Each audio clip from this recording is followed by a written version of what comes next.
Leslie, you ran off before I could give you a hug. Thank you so much for that lovely, lovely introduction. Thanks to all of you for coming out this evening to hear me speak about Casablanca. The title comes from a central chapter in the book, which is also given the name. And if you don't know already, you will soon know why it is called Such Much. So again, thank you to Leslie and to Natan and to the Center for Jewish Studies for this invitation, to Mario Coulter for helping to organize this, to Rick McCormick for last night's wonderful screening at the Heights Cinema.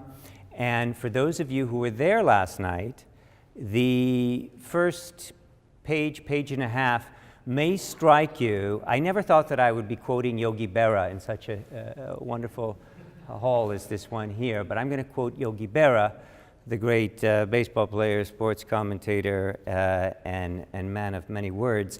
It may appear to you like deja vu all over again, as he said.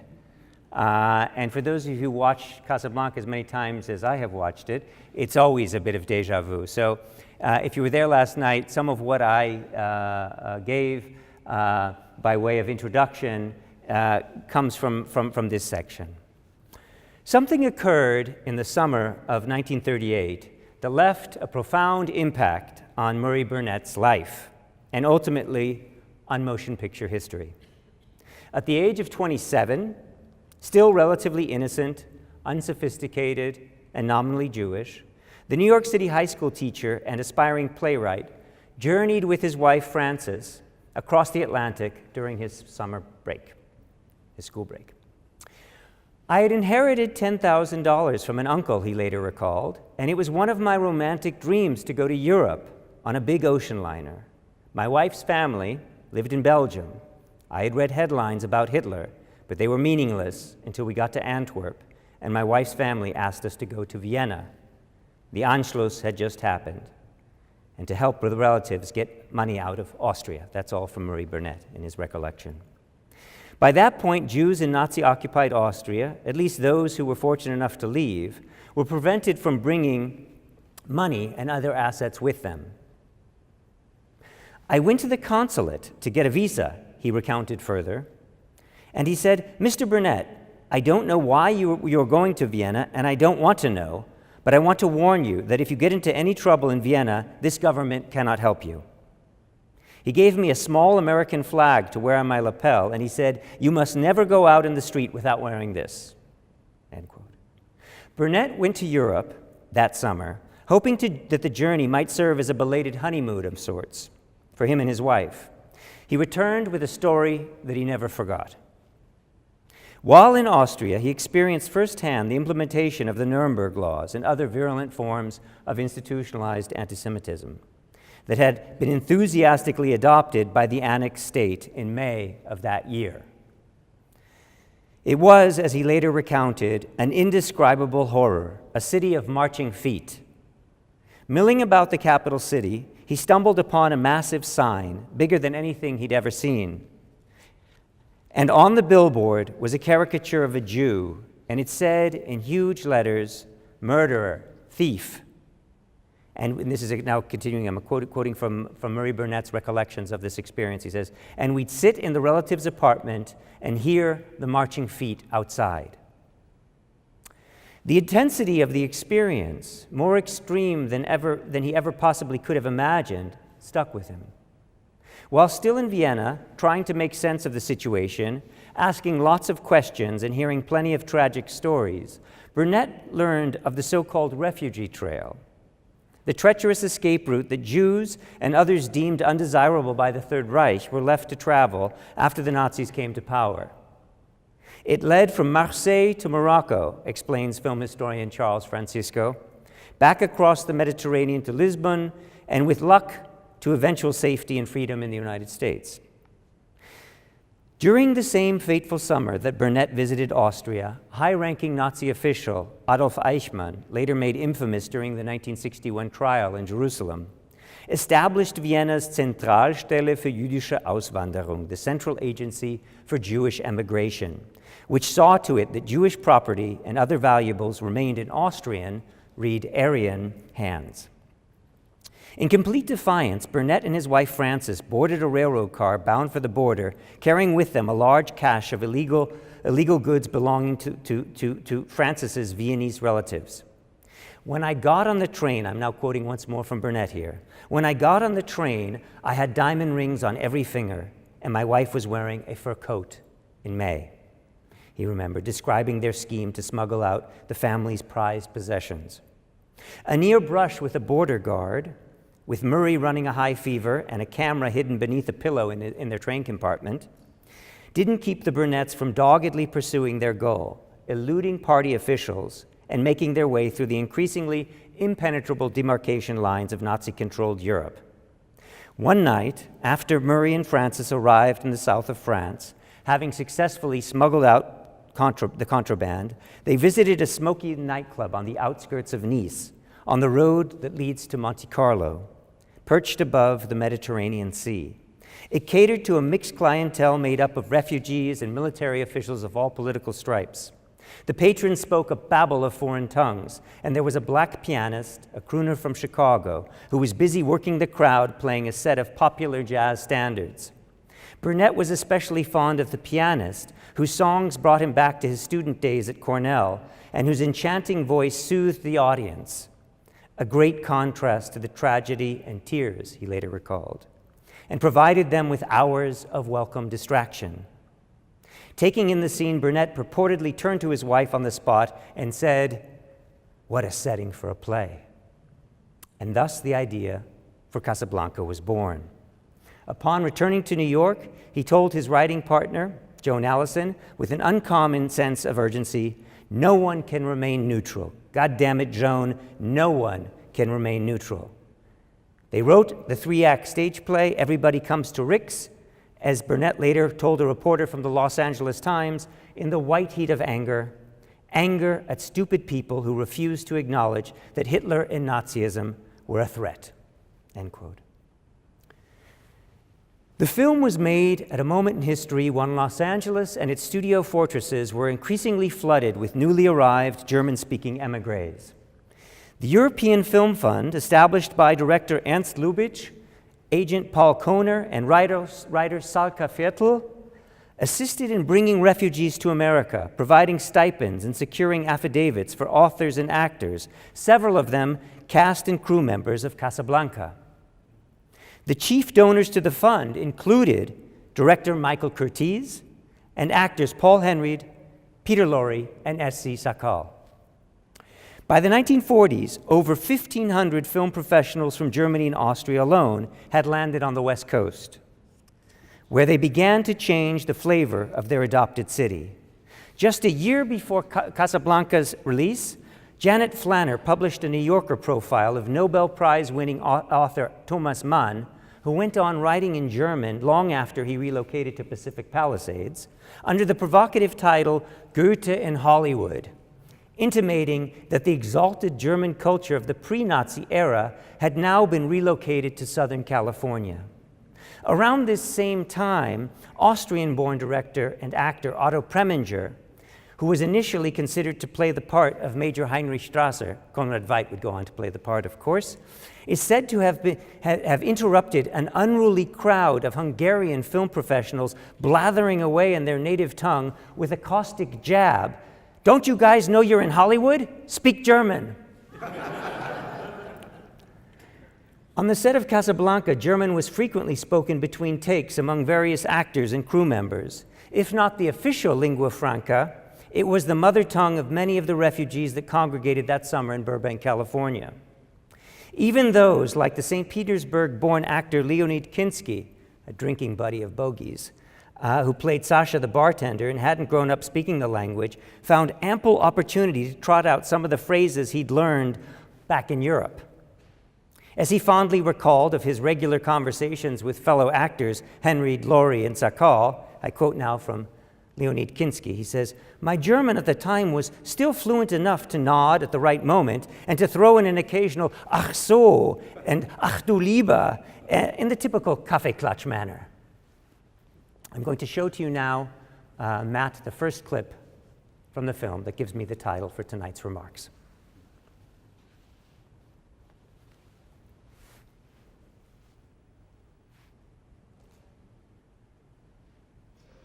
schon sehr weit weg. Ich habe den feinsten Cognac gebracht. Den hätten nur die eingestellt. Für Frauenreichtag? Thank you, Carl. Für Herrenreichtag? To celebrate our weekly forever. Oh, thank you very much. I thought you would ask which I brought the good friends. And a third glass. At last, the day came. Nothing but foolish now. So we should feel at home when we get to America. Very nice idea. Good man. To America. To America. You said that the Swedes had what watch? Sorry, the sync sound is a little off in that clip, but apologies, or as they say in Yiddish, mea culpa. Writing in his widely read Hollywood Calling column, published in the German-language emigre newspaper Aufbau, Hans Kafka, no relation to Franz, reported in January of 1942, and I quote from his Hollywood Calling column in Aufbau, "Efficiency is still the only thing that counts. Thus far, there have been no signs of discrimination against immigrant collaborators in the picture business. Continuing their directorial duties are Fritz Lang, Robert Siodmak, Anatol Litvak at Fox, Charles Vidor at RKO, Michael Curtiz at Warner's," end quote. The state of affairs regarding the actors, even if they were often limited to secondary parts, quite a few of which required donning a Nazi uniform, was not terribly different. As Kafka put it in a subsequent column of his, and I quote once more, "It's a grotesque, almost freakish situation. Hitler's gangsters trying to annihilate all those European-born émigré actors finally succeeded to weld them in an almost perfect ensemble and give them the chance of their lives, artistically as well as financially," end quote. Of the some 75 actors and actresses cast in Casablanca, nearly all of them were immigrants. Among the 14 who earned a screen credit, only 3 were born in the United States. Humphrey Bogart, Dooley Wilson, and Jack Warner's stepdaughter, Joy Page, who plays the Bulgarian refugee Anina Brandl. You can see her right there in the middle of that slide. Nepotism was still very much in full force in the summer of 1942 in Hollywood.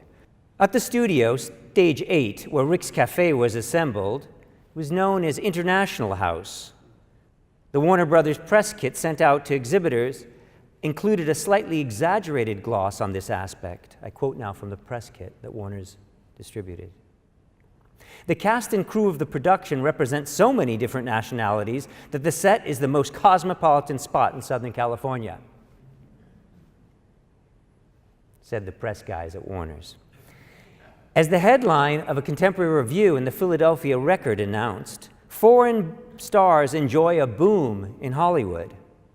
Hailing from more than 30 different nations, the majority of refugee actors in the film served merely as day players, performing small parts, generally either as Nazis or as refugees fleeing the Nazis, most without significant dialogue.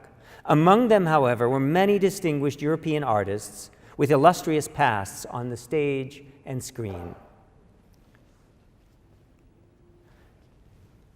Peter Lorre had arrived in Hollywood only a few weeks before, initially sharing a single room with a similarly destitute refugee by the name of Billy Wilder.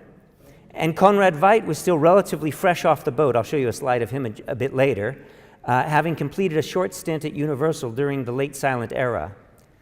Former celebrity actress Lotte Palfi, who played one of the many refugees on screen and lived the life of one off, has just a single line of dialogue, whereas Trude Berliner, a former cabaret performer in Berlin, plays the lonely woman who asks Rick to join her table for a drink.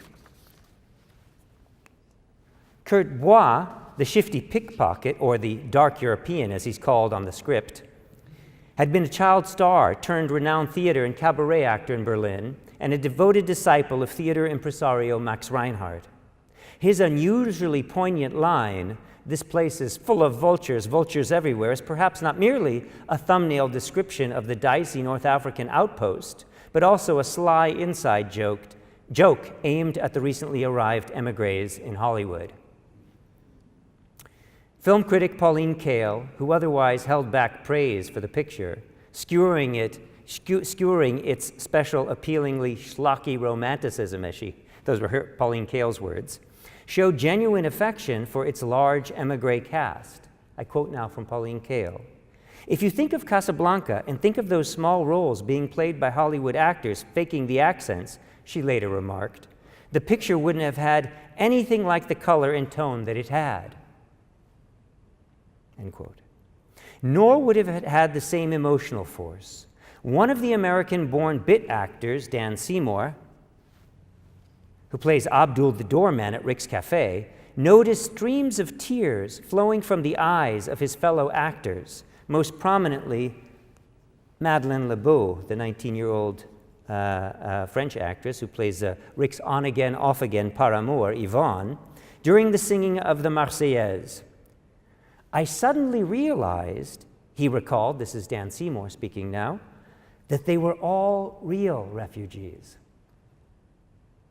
LeBeau and her then husband, Marcel Dalliot, born Israel Moshe BlueShield, who plays Émile de Croupier, had in fact fled Vichy France via Lisbon, the same destination that scores of languishing refugees in the film dream of reaching. They caught one of the last trains to leave Paris after the fall of France. They made their way to Marseille, onward to Lisbon, and with forged exit visas, forged visas, these two refugees boarded a Portuguese freighter bound for Mexico. In Mexico, they somehow managed to procure Canadian visas and cross the border into California.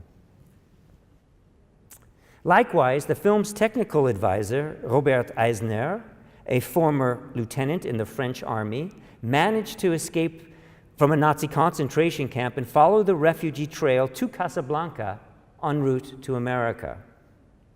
As Anthony Halbut, author of Exiled in Paradise, the most authoritative guide to the German-speaking migration to America in the 1930s and 40s, as he once remarked, it would be exciting to think of Casablanca as helping to translate the émigré sensibility to an American audience.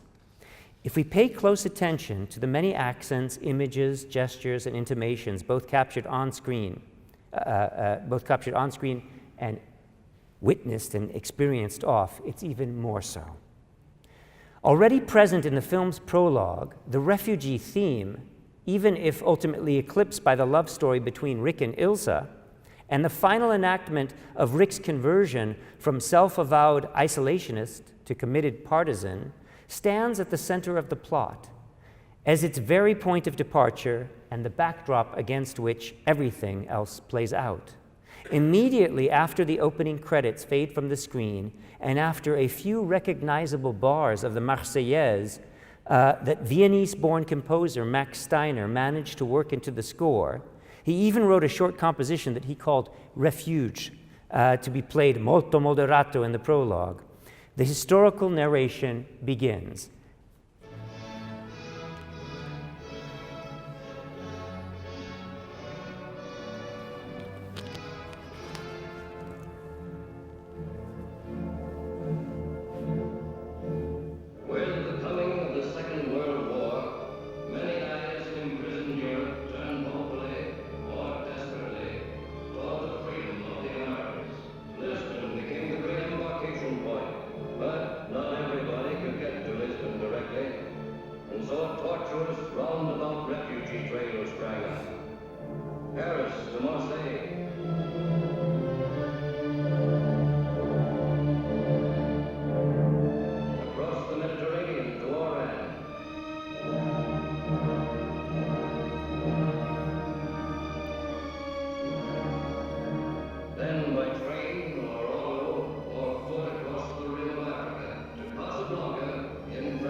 The entire prologue was designed by budding filmmaker Don Siegel, then head of the montage department at Warner's. who would go on to direct Invasion of the Body Snatchers in the mid-1950s. On October 1st, 1942, Hal Wallace wrote a memo to Siegel, copying the director by Curtiz, in which he explained the significance of his assignment, and in particular the focus on the globe. I quote now from that memorandum.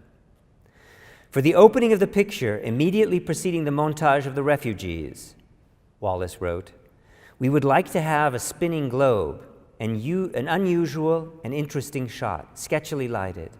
As the globe spinning slackens and stops, the camera zooms up to the general vicinity of our locale, and at that point, you can dissolve to your montage." As it turns out, the evocative image of a globe used as a symbol of desperate flight was not unique to high-gloss fantasies hatched in Hollywood. In a recent series of lectures delivered at the University of Graz, Austrian scholar Joachim Schlör cited an earlier, lesser-known example taken from the visual arts.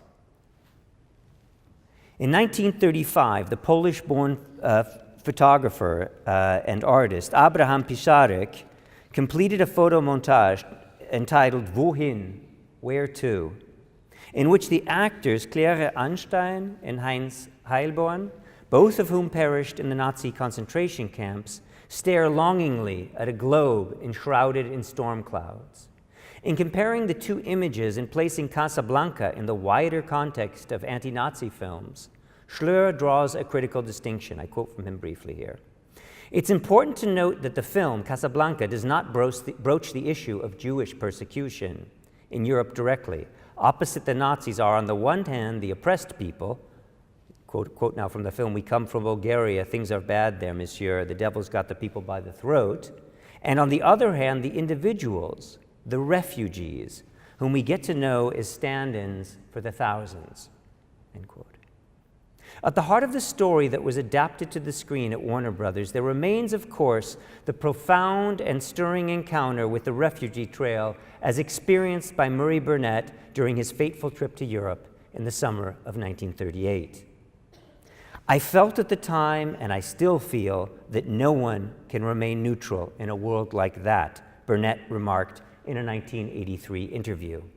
"You had to take sides. No matter how cynical you might have been, no matter how much you wanted to be uninvolved, you had to side with the refugees. You had to." All of those are Burnett's words. But to tell the story on a Hollywood screen in 1942, these refugees would have to be stripped of any obvious ethnic or religious affiliations. They would simply have to be refugees, congregating at Rick's Cafe, all of them in the shared predicament, not specific to any one group, as the film has it, of waiting to secure a prized exit visa. There is a structural absence of the Jewish question, writer Andre Aciman, author of Out of Egypt and Letters of Transit, Reflections on Exile and Identity, Language and Loss. That was an edited volume that he put together. This is what Andre Aciman, I interviewed a few dozen people for this book, and he says in an interview with Andre Aciman, this is what he told me. I'm going to start his quote once more so you get it in full. He says, "There's a structural absence of the Jewish question," he says. "All these Jews are on the screen, and yet they cannot address it explicitly. It's all over the screen, but not in the movie." So in other words, the Jews are everywhere, just not in the picture.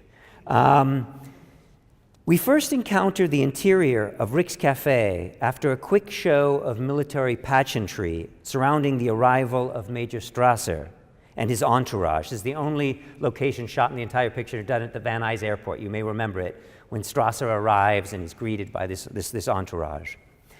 And the promise of an arrest of the murder responsible for killing 2 German couriers. To heighten the audience's anticipation, Captain Renault, Claude Rains, who assures Major Strasser that he's rounded up twice the usual number of suspects, insists matter-of-factly, everybody comes to Rick's, which prompts a transition by way of dissolve to the cafe's facade and its glimmering neon sign. Clip 3, please. Thanks.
sorry, madam, the diamonds I got on the market. Everybody sells diamonds. They are diamonds everywhere. 2,400.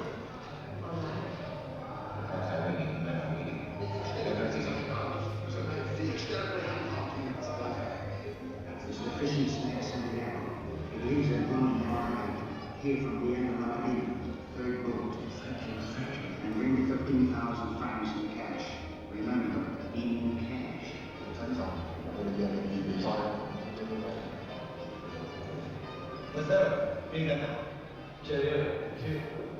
Oh, madame, le pièce à compressée. Good afternoon.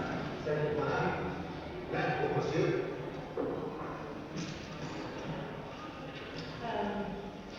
Waiter, Yes, madame. did you ask your if he had a drink with us? Madame, he never drinks his coffee. Never. I never see. What makes the people so astonished? Perhaps if you told him I ran the second largest banking house in Amsterdam. Second largest. Dat wouldn't interest me. The leading bank in Amsterdam is now the best chef in our kitchen. We have something to look forward to. And his father is the bellboy.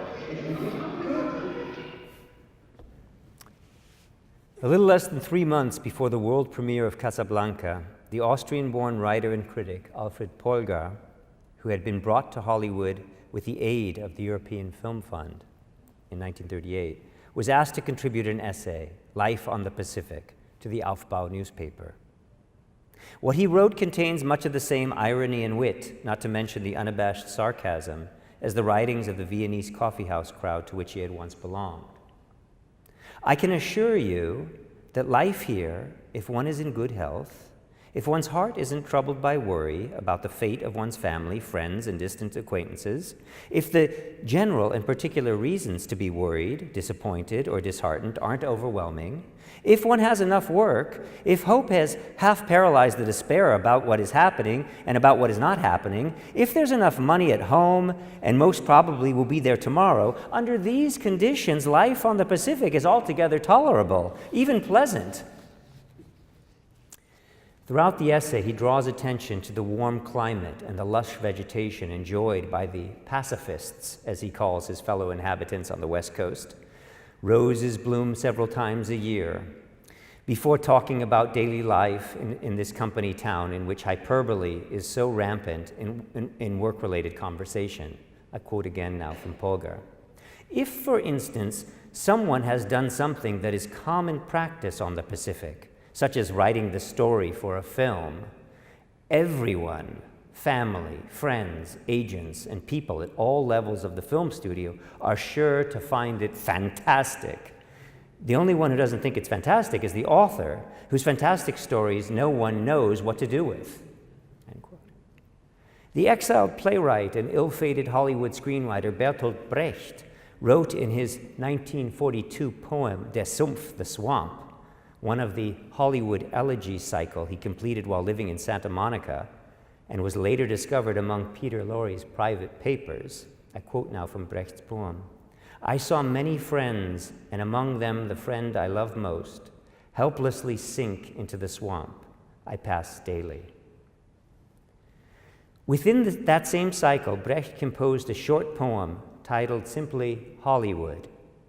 Its final stanza further amplifies a bitter sentiment about what he must have thought of as the capitalist means of production of the dream factories. I quote from that poem, Hollywood, from 1942. Every day, to earn my daily bread, I go to the market where lies are bought. Hopefully, I take my place among the sellers. Brecht's past glories as one of Weimar Germany's greatest dramatists were often summarily forgotten or ignored in Southern California. Wherever I go, he observed in another exile poem of his, they ask me, spell your name. Something he shared with the bit actors and characters they played in Casablanca. Even Carl, not to mention the actor who plays him, S.C. Sakal, appears to have had a distinguished past, intimated when Abdul calls him Herr Professor, as if to suggest that perhaps the jovial and jowly waiter had once been a famous scientist or maybe a philosopher before he landed in Casablanca. One of the favorite in-jokes told among the German-speaking refugees concerned two emigre dachshunds that meet in the street. One asks the other, "Were you also once a Saint Bernard?" The Hungarian-born Sakal picked up on this theme in his memoir, The Story of Cuddles, and I quote from it. "The poor refugees had a hard time settling down. They roamed the streets like masterless dogs.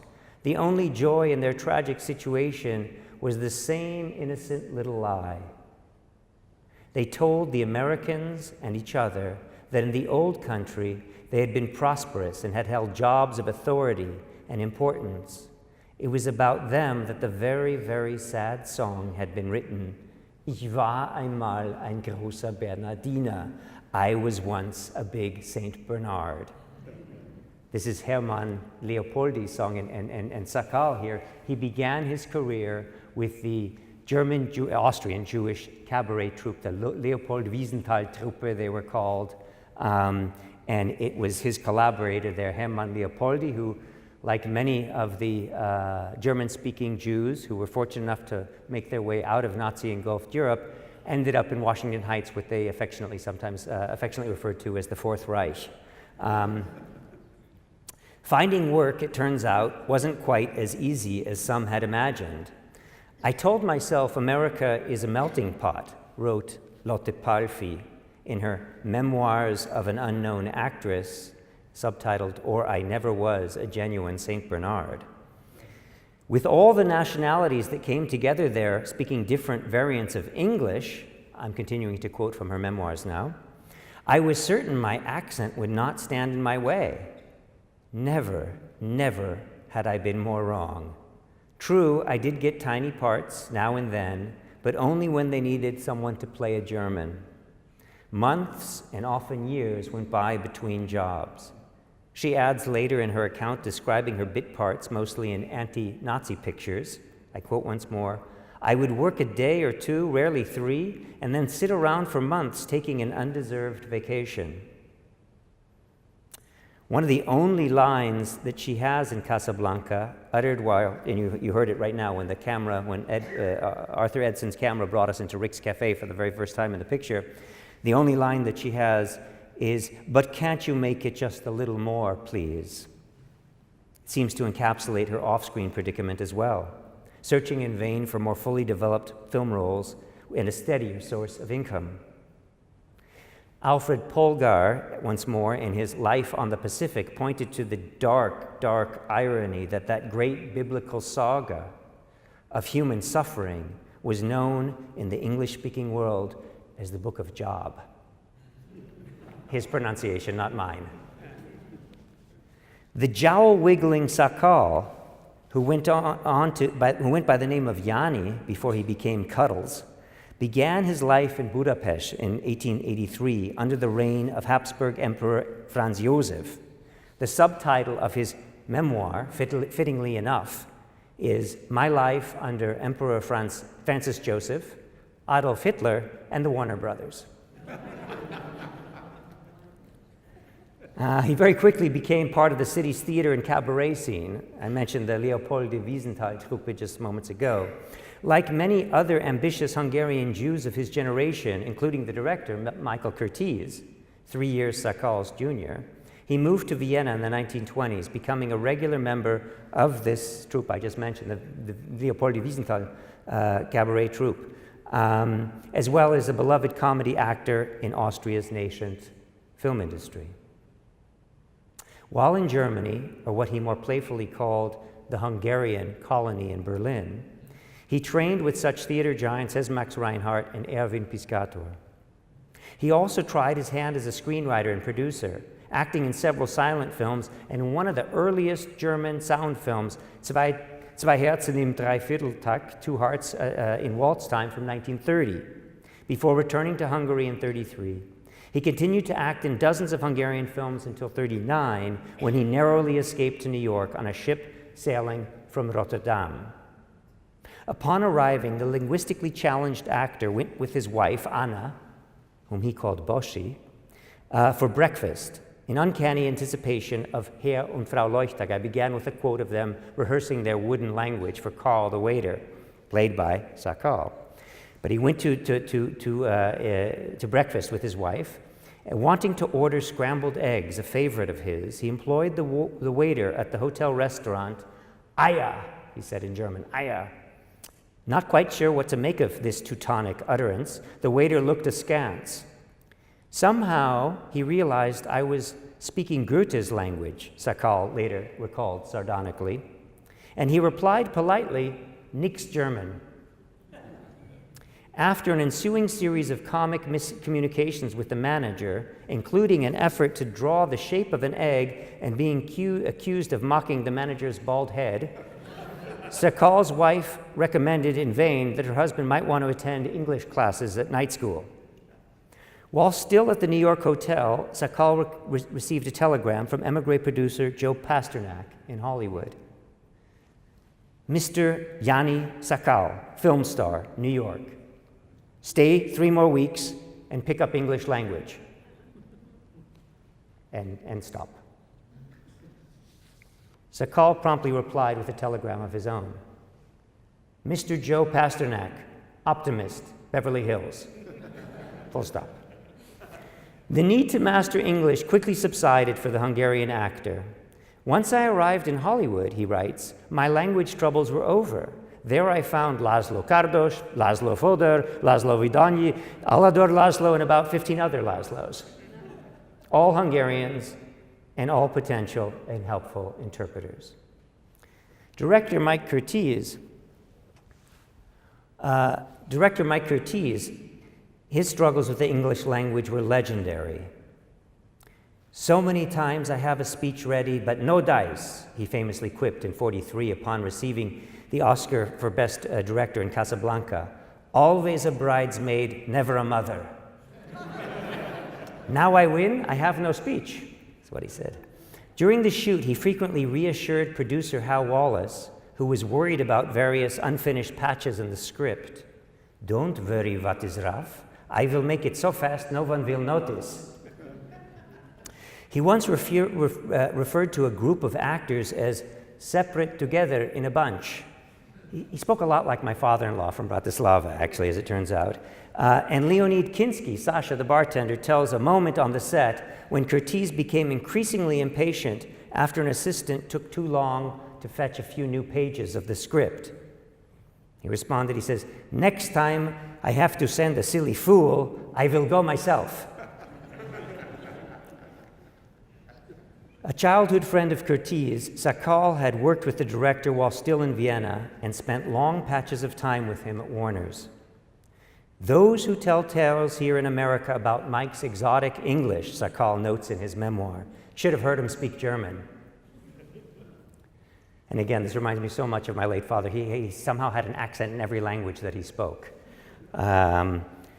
Some of the bit parts that emigre actors played in Casablanca were so minor that they soon drifted from memory. Paul Panzer, born in Würzburg, serves coffee and cocktails, remarked the Austrian scholars Brigitte Meyer and Michel Omasta. Lutz Altschul from Baden near Vienna calls himself now Louis Arco, has a walk-on part as a refugee, as he had done in other anti-Nazi films, Underground, Berlin Correspondent, and All Through the Night. Trying to recall the supporting role that he had played in the film in a phone interview from Berlin nearly half a century after the production, Kurt Bois, he's the dark European, the pickpocket, he recalled, he says, I have such a small part, if one in the audience coughed while I was stealing from a man his money, and then he stopped coughing, he didn't see me anymore. It was such a small part, it was really no part at all. In truth, the part was not terribly essential to the main story of the film, and yet it contains its own share of psychological complexity and its deeper bearing on the subplot concerning the nameless refugees. This is the 4th clip now. Two German couriers were found murdered in the desert, the unoccupied desert. This is the customary roundup of refugees, liberals, and, of course, beautiful young girls who surveil the prefecture police. Unfortunately, with these refugees, this has come up in the restaurant. Some of them have been waiting years for this This place is full of vultures everywhere. Everywhere. Thank you very much. Not at all. Overburden you, overburden.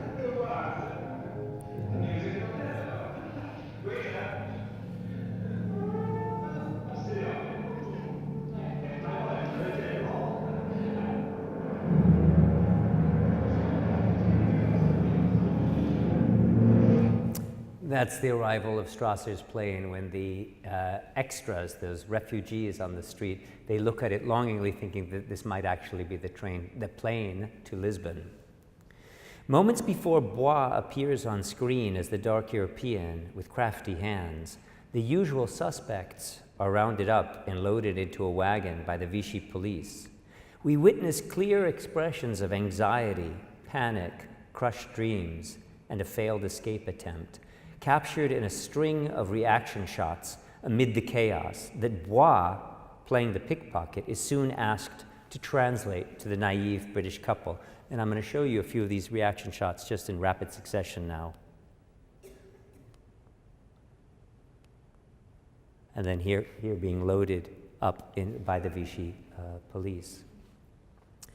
The many fleeting glimpses of individuals left stranded in Casablanca highlight what novelist Erich Maria Remarque in Die Nacht von Lissabon, The Night of Lisbon is his novel, calls the refugee glance, an imperceptible lifting of the eyelids followed by a look of blank indifference, as if we couldn't care less.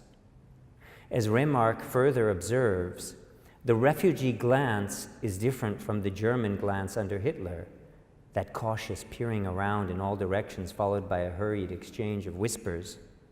But both, like the forced migration of innumerable Schwarzes, as he writes here, meaning the family Schwartz from Germany, and the displacement of whole populations in Russia, are part of 20th century civilization, end quote from the novel. Although history was fictionalized in the film, the real-life events often had a tangible connection to members of the production. Curtiz's recent problems with getting some of his family out of Hungary had brought home to him the refugee situation, remarked film programmer Ronald Haver in an essay from 1976. He asked the Epsteins, that's the screenwriters Julius and Philip Epstein, to work in some vignettes which would point out the plight of refugees and allow him to make good use of Rick's Cafe, end quote. Innumerable members of the cast either had, like Curtiz, relatives still stranded in Europe or had themselves experienced the horrors of Nazi Germany firsthand. Quite a few of them, including Sakal, Dalio, Palfi, would lose family in the camps. When shooting the Paris flashback scene of Rick and Ilza at a French sidewalk cafe, in which the pair asks themselves how long it will be until the Germans storm the capital, one of the female extras burst into inconsolable tears. Curtiz had to halt the production temporarily. A small bearded man, another extra on the set, purportedly walked over to the director and tapped him on the shoulder. "I'm very sorry, sir," he said to Curtiz, "but that is my wife. Please pardon her. You see, our home was in Paris. We went through that awful day." Even an actor like Konrad Veidt, I promised that I would show you a slide of him, who left Germany of his own accord in 1933, the same year that he married the Jewish-Hungarian actress Lili Prager, was essentially a refugee by the time of the production. To express his opposition to the regime, the non-Jewish actor is said to have listed Jew or Jude in block letters for his religion on a form that he was required to submit with the National Socialist authorities. The Nazis responded in kind, keeping his films from being shown anywhere in the Third Reich. When I went back to Germany from Hollywood in 1929, after acting in several American silent films, commented Veidt with startling prescience, I felt a strangeness in the air. It was like the agitation before a terrible storm, end quote from Konrad Veidt. By 1941, after spending his initial years his exile years in England, Veit found himself living comfortably with his wife as new transplants in Beverly Hills. Even if he was repeatedly expected to play one on screen, he enjoyed the distance from the real-life Nazi officials that had previously threatened his existence. Writing in the pages of the Menorah Journal, one of the prominent Jewish publications of the era, in an issue that appeared the same month that Casablanca went into general release, the German-born critic and philosopher Hannah Arendt published an article she called "We Refugees." In it, she offers an unvarnished account of what Hollywood could merely allegorize and depict by way of cinematic illusion and ellipses. In the first place, she declares, using the collective pronoun throughout the essay, we don't like being called refugees. We ourselves call each other newcomers or immigrants. She assigns herself the task of advocate, increasing popular awareness of the émigrés' plight, to tell, as she puts it, the story of our struggle so that it can finally become known. I quote just one last passage from Hannah Arendt's essay. We lost our homes, which means we lost the familiarity of daily life. We lost our occupations, which means the confidence that we are of some use in this world. We lost our language, which means the naturalness of reactions, the simplicity of gestures, the unaffected expression of feelings. We lost our relatives in the Polish ghettos, and our friends have been killed in concentration camps. And that means the rupture of our private lives. She goes on to assert, after describing her experiences in Gour, the French concentration camp in which she was temporarily held, I quote once more, "We were expelled from Germany because we were Jews." Although serious in tone, Arendt's account includes yet another St. Bernard anecdote. "You don't know to whom you speak," one man tells her soon after she arrives in the New World. "I was once the section manager of Karstadt, the great department store of Berlin." Like the lucky ones in Casablanca, after her internment, Arendt managed to secure passage from Lisbon to America. Refugees driven from country to country, she concludes in her essay, and I conclude my talk for you this evening, represent the vanguard of the peoples. Thank you so, so much for your patience. I'm happy to field questions. We have a mic, and I have very, very shamelessly now drawn attention to the book. The chapter from which I was drawing on today is much, much longer, more detailed, and I'd like to believe even funnier. So that's such much in the book that you see on the screen here. I'm happy to field questions. Thank you, Rabbi Glazer, for helping me with that. Questions? Okay. Could you tell a story about as time goes by? I understand this. Yes. So this was a Tin Pan Alley song that was. Sorry, that's better. Thank you very much. There's a question about as time goes by. The song that is used, that was adopted reluctantly, begrudgingly, by Viennese-born composer Max Steiner. He wanted to compose his own theme. This is a Tin Pan Alley number. It was written by Hermann Hupfeld, a native of Montclair, New Jersey. I've been in touch now with his daughter. And she got in touch after the book appeared. And it was written for a Broadway show called Everyone's Welcome.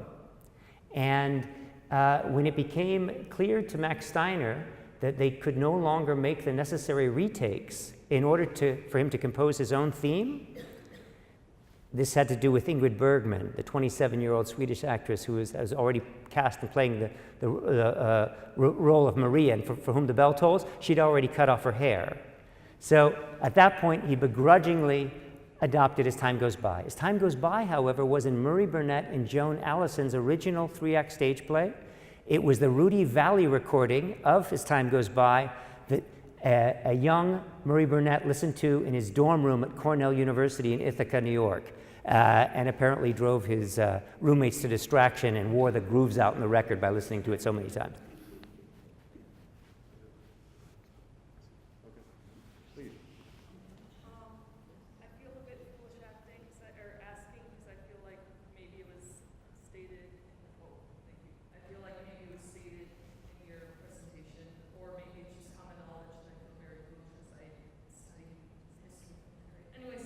Go ahead, don't worry. Any question is a good question in my book. And, So why exactly were they not allowed to say, oh, these are supposed to be Jewish? it's an excellent question. Last night at the Heights, there was somebody who wanted, it's a question that invariably comes up in such gatherings, such much. Between the jazz singer and gentleman's agreement, you almost will never encounter a single explicit reference to Jews on screen. The studios were very, very worried that drawing too much attention to Jews might not only cast them in an unfavorable light. Many of the studio moguls were in fact themselves Jews.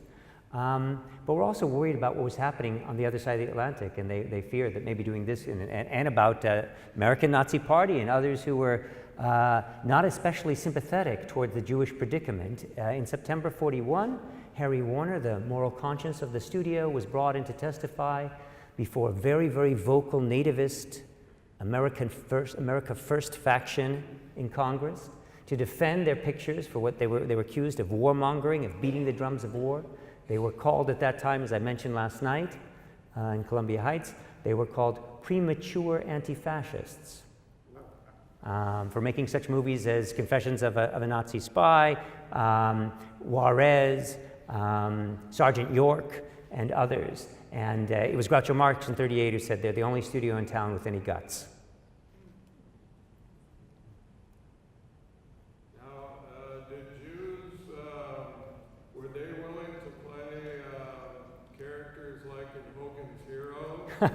Yes, in fact they were. Which they did in Hogan's Hero. Yeah. So at what point were Jewish actors and directors willing to condone lovable Nazis like Sergeant Schultz? Well, let's go back even earlier, before Hogan's Heroes. Let's go to Billy Wilder's Stalag 17, in which you have Otto Preminger, the Viennese. He always called himself Viennese, just as Ulmer and a bunch of others called themselves Viennese. He wasn't actually born. He was born in a little Galician shtetl, but was brought to Vienna when he was a kid. Otto Preminger, who was brought in and tested for the role of Strasser, and he would have played it had Konrad Veidt not done an even better job, he ends up playing the commandant in Stalag 17.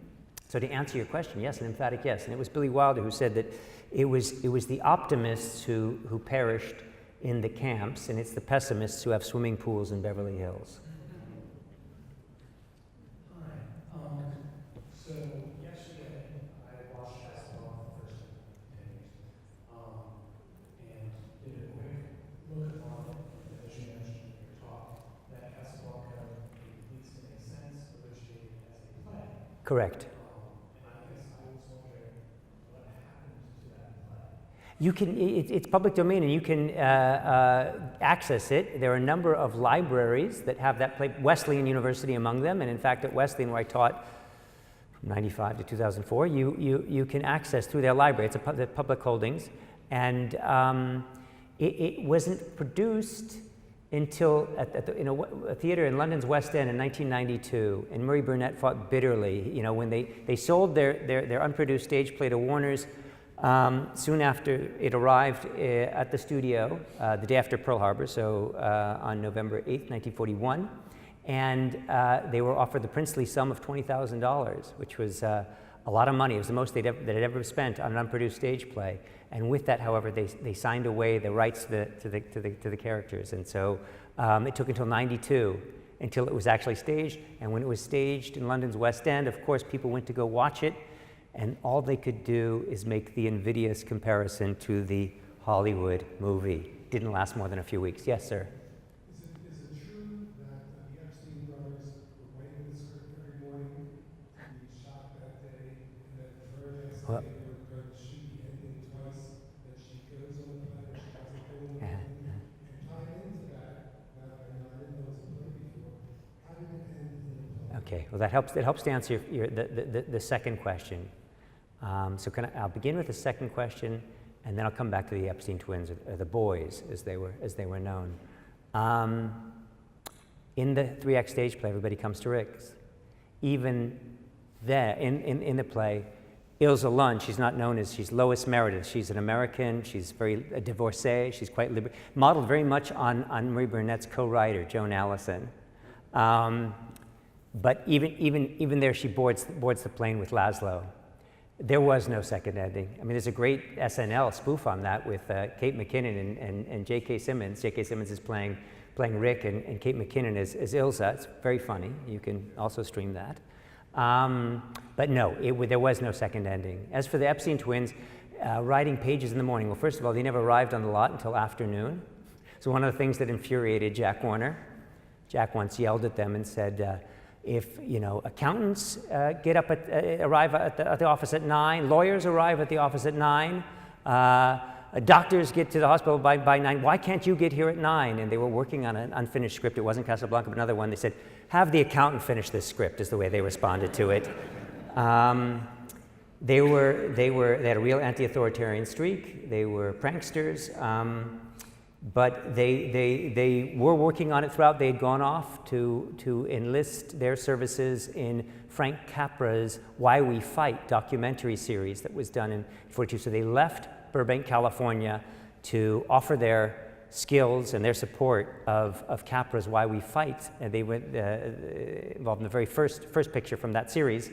And then came back to Burbank, to Los Angeles, with a renewed sense of commitment. And I think you can see that in the character arc of Rick Blaine, of Bogey's character, but also, of course, Howard Koch, who was a very, very principled man of the left. Some of Bogey's convictions might be attributable to him. There was a big fight afterwards, whose lines belonged to whom, but a lot of that the kind of the crackling wit. The Epsteins were known for writing champagne comedy, that effervescent, bubbly stuff, and a lot of Claude Rains's, Captain Renault's lines are most certainly attributable to the Epsteins. So after the war, a number of the people who came to Southern California, some went back to Europe, like Eric Albrecht, Thomas Mann. How many of the people in the film actually did return to Europe after the war? It's a great question. Everyone heard it? And you hear me better when I speak into one mic, right? I'm sorry it took me so darn long to figure that out, but thank you, whoever it was who caught me. I thought I could do it like this. Many people returned after the war. Let me just start with Kurt Bois, who plays the pickpocket. He struggled to land substantial roles, like a lot of the other bit players in the production. And he tells a story how it was one of the last days in Hollywood. There was a costume party, and he showed up with a sign around his neck that just said, "Just a tourist," is what it said. And he returned to like Brecht, returned to what then became the German Democratic Republic, East Germany. And he was an actor at the Berliner Ensemble and was greeted with open arms and had quite a successful career in East Germany. Peter Lorre, born Ladislav, or sometimes people refer to him as Laszlo Löwenstein, but Ladislav or Laszlo Löwenstein, in Hungary. He returned to Germany too to direct his one and only German language film, and his only film that he actually directed, called Der Verlorene, The Lost One, which is what Foster Hirsch then took as his title of the biography of Peter Lorre. It's a very sad return. People didn't know what to make of Lorre after the war, and in fact, Peter Lorre, as some of you know the history of propaganda film, Peter Lorre is one of the faces that was shown in that terribly odious film directed by Fritz Hippler called Der ewige Jude, the Eternal Jew, or Lorre is one of the many images that it's from Fritz Lang's M, and so his return was not so very happy, but a number of the other bit players did return. Like Thomas Mann, also quite reluctantly. It was only after, and Brecht for that matter, it was after the rise of McCarthyism and after the HUAC hearings. One more perhaps, and then just to let you know, following, Noah's going to be available, yes? Oh, always available. I'm on call. Do you want my beeper? Reserve reception out in the lobby during which you can informally ask. Happy to. One more here, and then we will adjourn. What year was the film produced? Uh-huh. Yeah, okay. What year was the film produced and where? Burbank, California, from the late spring and into the summer months of 1942. It was scheduled for release, part of the slate of pictures to be released in 43, when General Patton's troops landed in Morocco for Operation Torch, and the early days of November, November 7th, within 72 hours, the French had surrendered, Vichy French had surrendered.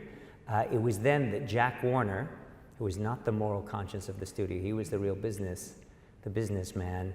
The film was in the can, so to speak. They had it already. It had been pictured, been locked, and they released it at the Hollywood Theater in Midtown Manhattan on Thanksgiving Day, 1942. It was a snowy Thanksgiving, and people lined up around the block to see it. I think if I were a wine reader, I'd be able to see that everybody's thinking, I gotta go see that movie again. So thank you so much. My absolute pleasure. Thank you. Thank you. Thank you, everyone.